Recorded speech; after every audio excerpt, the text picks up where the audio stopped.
Isang mabilisang shift mula sa premium outlet, naglakbay kami papunta dito sa isang makulay at mailaw na Luminosity Festival dito pa din sa Gettysburg. Ramdam mo na ang Pasko dahil sa mga iba't ibang ilaw na nakaporma ng kung ano-anong imahe.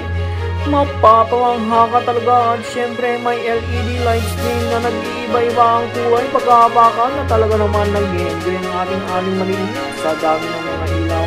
Di mo na alam kung alin ang uunahin mong puntahan dahil talaga namang napakaganda nga nila. Yung weather lang talaga ang ayaw makisama, sobrang lamig. Nakita nga niya tong bulaklak na bumubuka-buka at napapamangha. Pulang ilaw sa gitna at makulay na puno katabi nito. May mga food truck din sa mga gilid na pwede kumain pag nagutom at pag gusto magkape. Tignan ko daw yon, sabi niya. Ginaya na nga niya yung butterfly na gumagalaw.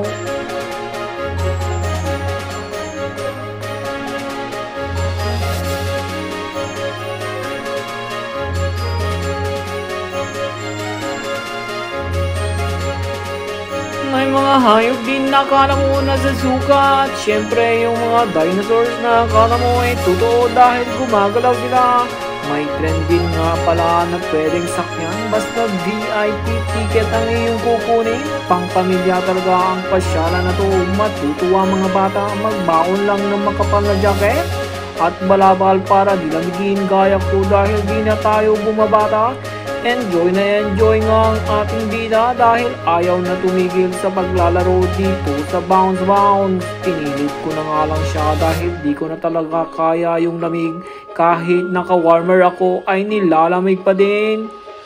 Isang mabilisang ikot lang para makita ng ating mga manonood ang kagandahan ng Luminosity Festival. Kaya ano pang inaantay nyo, mag-book na kayo at na-experience din nyo ang lamig na na-feel ko. Tiyak na mag-e-enjoy ang inyong mga chikiting.